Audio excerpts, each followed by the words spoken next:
नमस्कार दोस्तों, मैं विकास सर सक्षम अकेडमी के यूट्यूब चैनल पर आपका स्वागत करता हूं। देखिए, आपने पिछले वीडियो के प्रति जो अपना प्रेम हमें दिया है उसके लिए मैं आपका धन्यवाद करना चाहूँगा। उसके लिए बहुत बहुत शुक्रिया। देखिए दोस्तों, अब हमने आज जिस टॉपिक पर आपसे चर्चा करने वाले हैं उसका नाम है मध्य प्रदेश का करंट अफेयर। देखिए, मैं यहाँ पे स्पष्ट कर देना चाहता हूँ, ये जो करंट अफेयर्स है, याद रखिएगा, मध्य प्रदेश सरकार जो मध्य प्रदेश के अलग अलग हिस्सों पर जो उत्सव मनाती है, जो विभिन्न कार्यक्रमों से रिलेटेड चीजें होती हैं, वो उत्सवों की एक लिस्ट मैं आपके सामने लेकर के आया हूँ। ये वो सारे उत्सव हैं जो मध्य प्रदेश सरकार के द्वारा सन 2019 और 2020 में मध्य प्रदेश के अलग अलग जिलों में अलग अलग तरीके से मनाए गए हैं। तो आइए दोस्तों, हम एक सरसरी निगाह इस पर भी डाल लेते हैं। मुझे लगा कि बड़ा इंपॉर्टेंट एक चैप्टर है, हो सकता है, और होगा क्या है, इससे भी प्रश्न डेफिनेटली आपकी परीक्षाओं में पूछे ही जाने हैं। तो देखिए, थोड़ा सा इस पे एक नजर दौड़ाते हैं। देखिए, सबसे पहले याद रखिए, कजरी महोत्सव कहाँ मनाया गया है। तो कजरी महोत्सव कहाँ मनाया गया है? बैतूल जिले के सारणी में। याद रखिए, कजरी महोत्सव का आयोजन मध्य प्रदेश सरकार के द्वारा कहाँ किया गया है? तो बैतूल जिले की सारणी में। फिर देखिए, कॉर्न फेस्टिवल का आयोजन कहाँ किया गया है बच्चों? छिंदवाड़ा में। याद रखिए, छिंदवाड़ा जिले में कौन सा उत्सव मनाया गया है? Corn festival. एक प्रश्न क्या पूछेगा कि छिंदवाड़ा जिले में कौन सा त्योहार मनाया जाता है? कौन सा त्योहार मध्य प्रदेश सरकार के द्वारा आयोजित किया गया? कौन सा फेस्टिवल? तो आप क्या बताएंगे? Corn festival. या ये पूछेगा कि कॉर्न फेस्टिवल का आयोजन कहाँ किया गया? तो आप क्या बताएंगे? छिंदवाड़ा। ठीक है। फिर देखिए, विक्रम महोत्सव का आयोजन कहाँ किया गया है? भोपाल में। विक्रम महोत्सव का आयोजन कहाँ किया गया बच्चों? भोपाल में। फिर देखिए, मुमताज महल समारोह। देखिए, मुमताज महल आप जानते हैं मुगल बादशाह शाहजहां की बेगम रही है। आपको पता होगा कि जो मुमताज महल है मुगल बादशाह शाहजहां की बेगम रही है। और आपको पता होगा कि मुमताज महल ने अपनी सांसें कहाँ तोड़ी थी, मतलब मुमताज महल की मृत्यु कहाँ हुई थी? आपको पता होगा बुरहानपुर के आसिरगढ़ के किले में। ठीक है ना, बुरहानपुर के आसिरगढ़ नामक एक स्थान है बुरहानपुर में, जहां पर मुमताज महल की मृत्यु हुई थी। और याद रखिए, जब तक अब ताजमहल, देखिए, शाहजहां को पहले से तो पता नहीं था कि मुमताज समाप्त हो जाएगी, मुमताज खत्म हो जाएगी। तो अब सीधी सी बात है, कोई पति अपनी पत्नी के जिंदा रहते उसके लिए ताजमहल तो बनवाएगा नहीं कि तुम जब मरोगे तो मैं तुम्हें इसमें दफनाऊंगा, ऐसा तो कॉन्सेप्ट होता नहीं है। आप समझ रहे हैं इस बात को? तो सीधी सी बात है, वैसा शाहजहां ने ऐसा करने का भी दुस्साहस नहीं किया होगा, जैसा कि आप जानते हैं। तो अब आप देखिए, जब मुमताज महल पहले खत्म हुई तो मुमताज महल को कहाँ दफनाया गया था? बुरहानपुर में। ठीक है। फिर जब ताजमहल बनके तैयार हुआ तो फिर मुमताज महल की कब्र को वहां से उखाड़ करके उसे कहाँ शिफ्ट किया गया? ताजमहल में। देखिए, एक चूंकि मैंने इस कहानी को आपको सुना दिया तो आपको याद रहेगा कि चूंकि मुमताज महल का कनेक्शन किससे है? बुरहानपुर से। इसलिए मुमताज महल समारोह का आयोजन मध्य प्रदेश सरकार के द्वारा कहाँ किया गया है? बुरहानपुर में। इसी के साथ देखिए बच्चों, मक्का महोत्सव। सर्वाधिक मक्के का उत्पादन मध्य प्रदेश में कौन करता है? छिंदवाड़ा। तो चूंकि मक्के का उत्पादन, अब जैसे छिंदवाड़ा किसके लिए जाना जाता है? मक्के के लिए, सीधी सी बात है। तो सबसे ज्यादा मक्का का उत्पादन छिंदवाड़ा करता है, तो मक्का महोत्सव कहाँ मनाया जाता है? छिंदवाड़ा में। फिर देखिए, अंतरराष्ट्रीय वन मेला। देखिए बच्चों, ये राष्ट्रीय वन मेला नहीं है, ये अंतरराष्ट्रीय वन मेला है। अंतरराष्ट्रीय वन मेला, जिसका आयोजन कहाँ किया गया है? मध्य प्रदेश की राजधानी भोपाल में। आप जानते हैं कि राष्ट्रीय वन सर्वेक्षण जो रिपोर्ट है जो पर्यावरण मंत्रालय के द्वारा जारी की गई है, उसमें सबसे ज्यादा वन किस राज्य में है? तो आप जानते हैं मध्य प्रदेश के अंतर्गत। इसलिए अंतरराष्ट्रीय वन मेले का आयोजन कहाँ किया गया? भोपाल में। फिर देखिए, 47वां खजुराहो उत्सव। देखिए, कल का जो पुलिस का पेपर था, याद रखिए, कल का जो पुलिस का पेपर था, यानी जो 9 जनवरी 2022 को एमपी पुलिस का पेपर हुआ था, उसमें प्रश्न पूछा था कि हाल ही में मध्य प्रदेश के खजुराहो में जो खजुराहो उत्सव मनाया गया था वो कौन सा संस्करण था? खजुराहो उत्सव का कौन सा संस्करण था?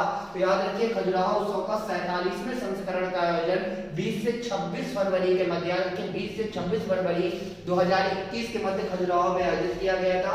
याद रखिएगा, खजुराहो उत्सव कहाँ मनाया जाता है? खजुराहो, जैसे कि नाम से क्लियर है। ठीक है। फिर देखिए, सिद्धा महोत्सव का आयोजन कहाँ किया गया है? उज्जैन में। सिद्धा महोत्सव का आयोजन कहाँ किया गया है बच्चों? उज्जैन में। देखिए, आज का जो एमपी पुलिस का सेकेंड शिफ्ट का पेपर था, उसमें आज प्रश्न पूछा गया था। क्या प्रश्न पूछा गया था बच्चों? ये पूछा गया था कि सिंहस्थ महाकुंभ। देखिए, याद रखिए क्या प्रश्न पूछा गया था। देखिए, मैं लगातार आपसे कह रहा हूं कि मेलों से प्रश्न आ रहे हैं। कांस्टेबल की परीक्षा में मेले, उत्सव, समारोह, फेस्टिवलों से प्रश्न आ रहे हैं, इन पर ध्यान देने की जरूरत है। यहाँ पर देखिए, सिद्धा महोत्सव उज्जैन में मनाया गया था और उज्जैन में ही सिंहस्थ महाकुंभ का आयोजन किया जाता है। कितने वर्षों में आयोजन किया जाता है? 12 वर्ष में। यही प्रश्न पूछा गया था कि सिंहस्थ महाकुंभ का आयोजन कितने वर्षों में किया गया था? तो याद रखिएगा, 12 वर्ष में सिंहस्थ महाकुंभ का आयोजन किया गया। देखिए, कुंभ की कहानी बड़ी खूबसूरत सी कहानी है। और एक बात रखिए, क्योंकि ये हिंदू धर्म से जुड़ी जुड़ी हुई है, तो इसे आप सुन सकते हैं, इसे जान सकते हैं क्या कहानी है। तो देखिए आप अच्छे तरीके से समझ लीजिए कि जब भगवान विष्णु ने जब समुद्र को मथा गया, जब असुरों और देवताओं दोनों ने मिलकर के समुद्र को मथा, तो समुद्र के मथने के पश्चात कुछ अति महत्वपूर्ण चीजें निकल के आई, जिनमें सबसे महत्वपूर्ण क्या थी? सबसे महत्वपूर्ण चीज थी लक्ष्मी। तो लक्ष्मी निकल के आई, तो उसे किसने धारण कर लिया? उसे विष्णु ने धारण कर लिया। जब वही समुद्र को मथने के बाद जब समुद्र से विष निकला, तो प्रश्न ये आया कि सीधी सी बात है, अब इस विष को कौन पान करेगा? इस विष का पान कौन करेगा? इस विष को ग्रहण कौन करेगा? क्योंकि विष था। देखिए अमृत को पीने के लिए सब आएंगे, लेकिन विष को पीने के लिए कोई नहीं आया। जब ये बात देवताओं और असुरों के मध्य फैली कि समुद्र मंथन से समुद्र को मथा गया है, और समुद्र को मथने के पश्चात अमृत नहीं, उसके नीचे से विष निकल के आया है, तो अब सीधी सी बात है, देवताओं और असुरों के मध्य विवाद की स्थिति उत्पन्न हो गई। देवताओं ने कहा नहीं असुर पिएंगे, असुरों ने कहा देवताएं पिएंगे। अब ऐसी स्थिति में क्या हुआ? ऐसी स्थिति में आपके सारे देवता और असुर मिलकर के किसके पास पहुंचे? ब्रह्मा जी के पास। तो लोगों ने कहा कि ब्रह्मा जी आप इसे पी लीजिए, तो ब्रह्मा जी ने कहा नहीं नहीं, मैं तो इसका पान नहीं करूंगा। तो फिर जब ब्रह्मा जी के पास गए, तो ब्रह्मा जी से कहा गया कि काम करिए। ब्रह्मा जी भी नहीं, ब्रह्मा जी ने कहा कि आप विष्णु के पास जाइए। जब विष्णु के पास गए तो विष्णु को याद आया कि इस सृष्टि में एक ही व्यक्ति है जो विषपान कर सकता है, वो है अवघड़दानी भोलेनाथ शिव शंभु, है ना। तो फिर एक बात याद रखिए, फिर वो विष का पान किसने किया? भोलेनाथ ने किया।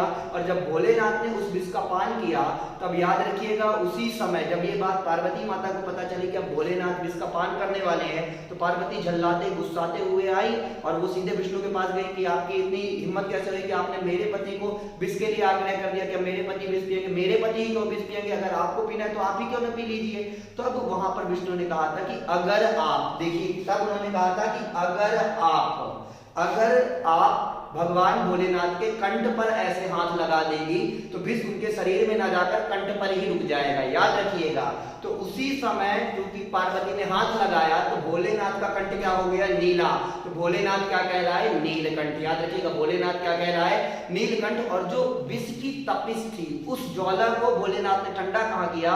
यही आपके कलिंजर के किले में। कहा किया बच्चों? कलिंजर के किले। कलिंजर वो स्थान है जहां पर शेरशाह सूरी खत्म हुआ था, जहां पर शेरशाह सूरी की मृत्यु हुई थी। शेरशाह सूरी जब कलिंजर के किले को तोड़ने का प्रयास कर रहा था, उसी समय अचानक से एक तोप में विस्फोट हुआ था, और विस्फोट होने के बाद शेरशाह सूरी उस आग में झुलस करके 1-2 दिन बाद समाप्त हो गया था, खत्म हो गया था। शेरशाह सूरी को दफनाया कहाँ गया था? सासाराम बिहार में। देखिए यूपी पीसीएस में सबसे ज्यादा अगर कोई प्रश्न पूछा जाता है तो यही कि शेरशाह सूरी का मकबरा कहाँ है, शेरशाह सूरी को कहाँ दफनाया गया था? तो सासाराम बिहार में। अब रही बात क्या? समुद्र मंथन की। समुद्र को मथा गया, ठीक है, विष वाला कॉन्सेप्ट तो क्लियर हो गया। अब जैसे ही अमृत निकला, तो देवताओं और असुरों में भीड़ लग गई। देवताओं ने कहा हम पिएंगे, असुरों ने कहा हम पिएंगे। अब भैया समस्या ये थी कि पी तो एक ही सकते थे। देवताओं को डर ये था कि अगर असुरों ने पी लिया तो सृष्टि पर असुर ही असुर हो जाएंगे, और असुरों को यह था कि अगर देवताओं ने पी लिया तो हमारा आधिपत्य समाप्त हो जाएगा। तो ऐसे में स्थिति बिगड़ गई। ऐसे में स्थिति क्या हो गई बच्चों? बिगड़ गई। और जब स्थिति बिगड़ गई तो फिर उसके बाद क्या हुआ? उसके बाद अचानक से एक स्थिति आई कि असुर वो अमृत कलश लेकर के भागे। जब असुर अमृत कलश लेकर के भागे, तो फिर यहीं पे आपको समझना है, जब असुर उस अमृत कलश को लेकर के भागे, तो देवता गण किसके पास पहुंचे? फिर से विष्णु के पास। और विष्णु ने, जैसा कि आप जानते हैं कि विष्णु छलिया है, वो छल लेते हैं। उन्होंने तुरंत मोहिनी का रूप धारण किया, अति सुंदर कन्या का रूप धारण किया, जिसका नाम क्या था? मोहिनी। और वो मोहिनी उनके सामने आकर के त्रिभंग पोस्चर में, देखिए इस पोस्चर में आकर के नृत्य करने लगी। जैसे ही असुरों ने मोहिनी को देखा, वो मोहिनी को देख करके मोहित हो गए। अमृत कलश उनके हाथ से छूटा, और उस अमृत को लेकर के जब उस अमृत कलश को लेकर के मोहिनी चली, तो वो अमृत कलश 4 जगह पे छलका। आपको इस मैप में देख लेना चाहिए कि वो अमृत कलश 4 जगह पे कहां छलका। तो देखिए आप भारत के मानचित्र पर देखने का प्रयास करिए। हरिद्वार में कहां छलका बच्चों? हरिद्वार में गंगा। इलाहाबाद यानी कि प्रयागराज में कहां छलका? तो याद रखिए गंगा और यमुना के संगम में। उसके बाद ये कहां चलता है?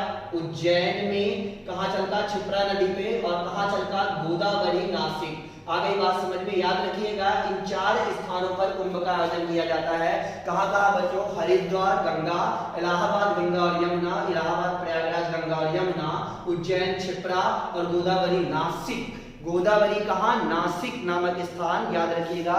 इन 4 स्थानों पर प्रत्येक 12 वर्ष में कुंभ का आयोजन किया जाता है। तो देखिए इस कहानी से आपको थोड़ा सा अच्छा लगा होगा और बिल्कुल आपको ये कहानी, ये इतनी अच्छी कहानी है कि इस कहानी से आप इस कॉन्सेप्ट को क्लियर कर सकते हैं। और एक कॉन्सेप्ट और क्लियर कर सकते हैं कि जो केरल का सुप्रसिद्ध नृत्य है मोहिनी अट्टम, याद रखिएगा वो लास्य प्रकार का नृत्य है और उस नृत्य को किसने किया था, भगवान विष्णु ने, जब उन्होंने मोहिनी का रूप धारण किया था। तो देखिए इसके बाद आप देखिए पचमढ़ी उत्सव, देखिए बच्चों पचमढ़ी उत्सव। अब पचमढ़ी उत्सव कहाँ मनाया जाएगा, सीधी सी बात पचमढ़ी में ही मनाया जाएगा, लेकिन कब मनाया गया था, दिसंबर 2019 में। देखिए याद रखिएगा 1 जनवरी को मांडू दिवस मनाया गया था। कौन सा दिवस मनाया गया था, 1 जनवरी। ये 2021 वाले जनवरी की बात हम नहीं कर रहे हैं, ये जो पूरा करेंट अफेयर्स बच्चों 2019 और 2020 का है। तो याद रखिएगा मांडू दिवस कब मनाया गया था बच्चों, 1 जनवरी को। मांडू दिवस 1 जनवरी को मनाया जाता है। खादी उत्सव का आयोजन मध्य प्रदेश सरकार द्वारा गौहर महल भोपाल में किया गया। खादी उत्सव का आयोजन कहाँ किया गया,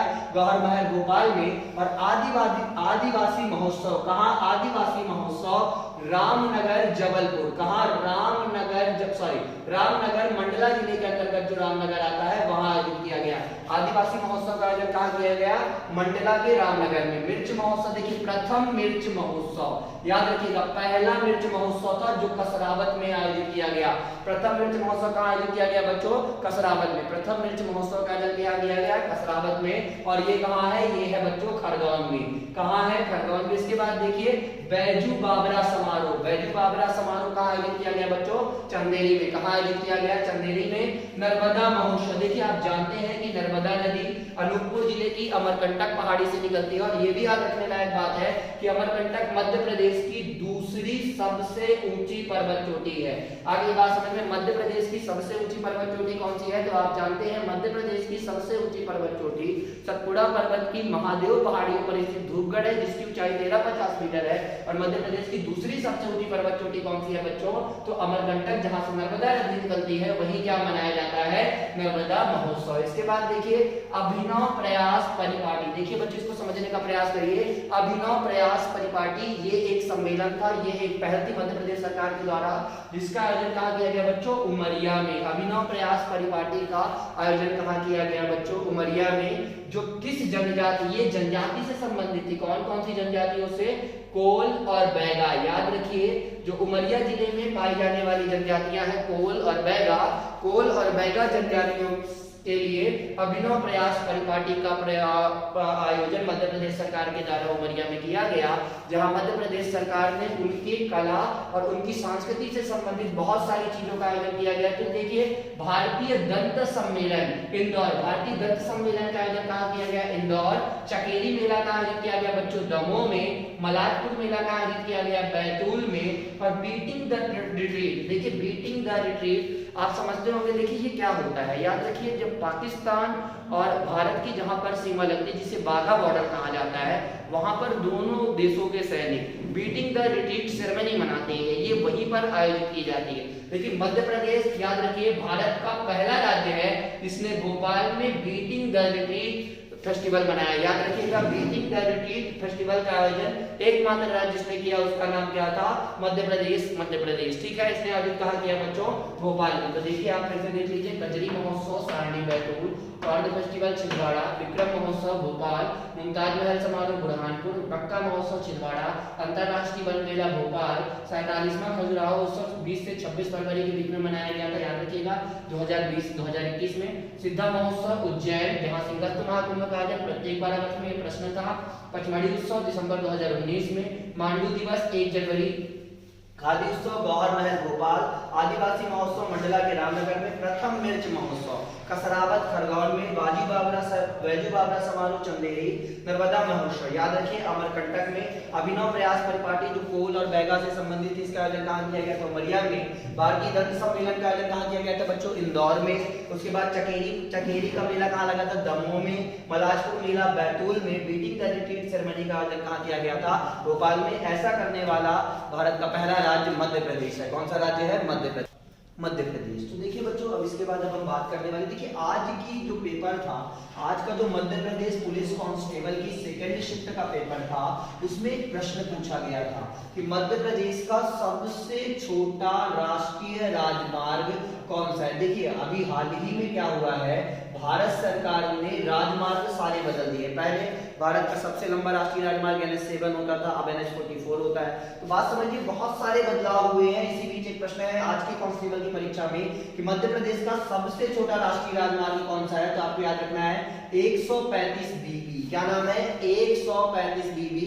याद रखिए, मध्य प्रदेश का सबसे छोटा राजमार्ग कौन सा है? 135 बीबी, जो किससे किसको जोड़ता है? तो याद रखिएगा, ये बड़गढ़ यूपी को, किससे? बड़गढ़ यूपी उत्तर प्रदेश की एक जगह है। जब आप सतना से, याद रखिए, जब आप सतना से इलाहाबाद के लिए जाएंगे तो डभौरा क्रॉस करने के बाद एक जगह मिलती है जिसका नाम है बड़गढ़, एक छोटा सा स्टेशन है। उस बड़गढ़ यूपी से ये किसको जोड़ता है? डभौरा मध्य प्रदेश को। याद रखिएगा, इस राष्ट्रीय राजमार्ग की जो कुल लंबाई कितनी है? मात्र 7.5 किलोमीटर। कितनी है बच्चों? 7.5 किलोमीटर। तो मध्य प्रदेश का सबसे छोटा राष्ट्रीय राजमार्ग कौन सा है? 135 बीबी, जो बड़गढ़ उत्तर प्रदेश को डभौरा मध्य प्रदेश से जोड़ता है। इसी के साथ देखिए, मध्य प्रदेश का सबसे लंबा राष्ट्रीय राजमार्ग, मध्य प्रदेश का सबसे लंबा राष्ट्रीय राजमार्ग कौन सा है? तो याद रखना है, वो है NH46। कौन सा है? NH46। राष्ट्रीय राजमार्ग क्रमांक 46 मध्य प्रदेश का सबसे लंबा राष्ट्रीय राजमार्ग है, जिसकी कुल लंबाई मध्य प्रदेश में कितनी है? 634 किलोमीटर। कितनी है बच्चों? 634 किलोमीटर है। याद रखिए, मध्य प्रदेश का सबसे लंबा राष्ट्रीय राजमार्ग NH46 है, जिसकी कुल लंबाई कितनी है? 634 किलोमीटर। ठीक है, इसको आप याद रखिए, 634 किलोमीटर। और याद रखिए, मध्य प्रदेश में कुल राष्ट्रीय राजमार्ग की लंबाई कितनी है? 8772 किलोमीटर, जो भारत के कुल राष्ट्रीय राजमार्गों का 6.62% है। कितना है? भारत के कुल राष्ट्रीय राजमार्गों का 6.62% है। और कुल लंबाई राष्ट्रीय राजमार्गों की कितनी है? 8772 किलोमीटर। आपको याद रखना है, मध्य प्रदेश से कितने राष्ट्रीय राजमार्ग गुजरते हैं? 44।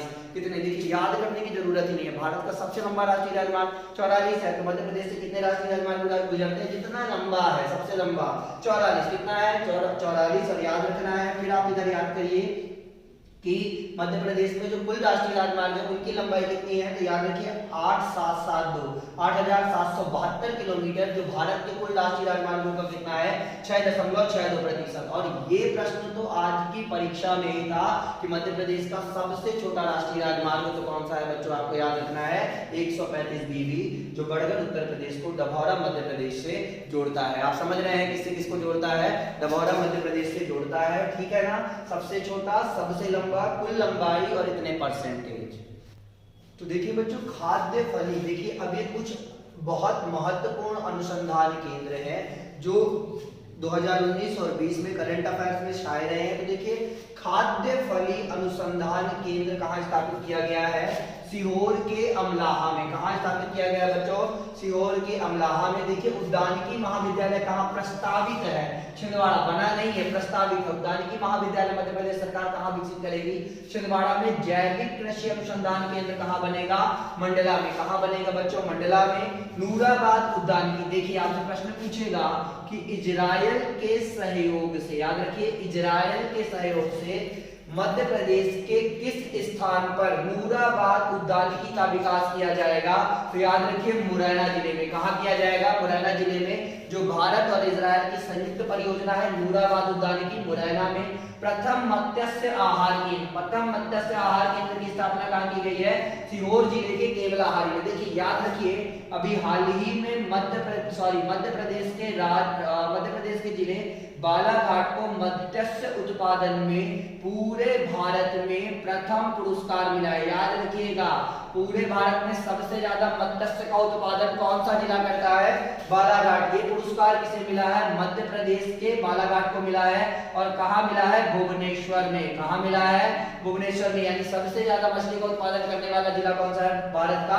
बालाघाट, जो कि मध्य प्रदेश का जिला। ये भी याद रखना होगा। क्यों? क्योंकि प्रथम मत्स्य आहार केंद्र, लेकिन याद रखिए प्रथम मत्स्य आहार केंद्र कहाँ? सीहोर, लेकिन यहाँ पर पुरस्कार पाने वाला कौन है? बालाघाट। देखिए, फिर बासमती चावल, याद रखिए, संपूर्ण मध्य प्रदेश में 11,000 से ज्यादा चावल की किस्मों का उत्पादन किया जाता है, जिसमें से याद रखिए देखिए सबसे ज्यादा बासमती चावल जो दुनिया में अंतरराष्ट्रीय स्तर पर बहुत प्रसिद्ध है, बासमती चावल का उत्पादन मध्य प्रदेश से कितने जिले करते हैं? 13 जिले। कितने जिले करते हैं बच्चों? 13 जिले। और दुग्ध उत्पादन में मध्य प्रदेश का भारत में कौन सा स्थान है? तीसरा, जिसमें पहला स्थान किसका है? मुरैना, दूसरा किसका है? श्योपुर। आपको याद रखना होगा। उसके बाद आप देखिए कृषि कर्मण अवार्ड, याद रखिए कृषि कर्मण अवार्ड मध्य प्रदेश को कितनी बार प्राप्त हुआ है? अब तक मध्य प्रदेश को लगातार 7वीं बार कृषि कर्मण अवार्ड भारत सरकार के द्वारा प्राप्त हो चुका है। तो याद रखिएगा, आपसे प्रश्न पूछेगा कि भारत का ऐसा कौन सा राज्य है जिसने लगातार 7 बार कृषि कर्मण अवार्ड प्राप्त किया है? तो कौन सा ऐसा राज्य है? याद रखना है आपको, मध्य प्रदेश। कौन सा ऐसा राज्य है बच्चों? मध्य प्रदेश। देखिए बच्चों, आपने देखा कि हमने मध्य प्रदेश से करंट अफेयर से संबंधित बहुत छोटी छोटी चीजें हैं, लेकिन याद रखनी है यही स्किप हो जाती हैं, यही छूट जाती है और ऐसे ही प्रश्न परीक्षाओं में पूछ लिए जाते हैं। तो फिर बच्चे इसमें थोड़ा सा परेशान से हो जाते हैं कि हमने पढ़ा तो बहुत, पर हमसे ये कैसे छूट गया, वो कैसे छूट गया। देखिए बच्चों, एक चीज याद रखिए जो सबसे ज्यादा इंपॉर्टेंट है, वो ये कि अपना मनोबल बिल्कुल गिरने मत दीजिए। याद रखिए, अपने मनोबल को गिरने मत दीजिए। किसी का एग्जाम कैसा जा रहा है, कैसा नहीं जा रहा है, तो एग्जाम के सेंटर से एग्जाम देकर के बच्चे आ रहे हैं, उन्होंने पेपर दे दिया, उनकी कहानी खत्म। लेकिन अभी आपको इतिहास लिखना है और आपको इतिहास लिखना है, इसलिए उनके इतिहास को सुनने की आवश्यकता आपको नहीं है।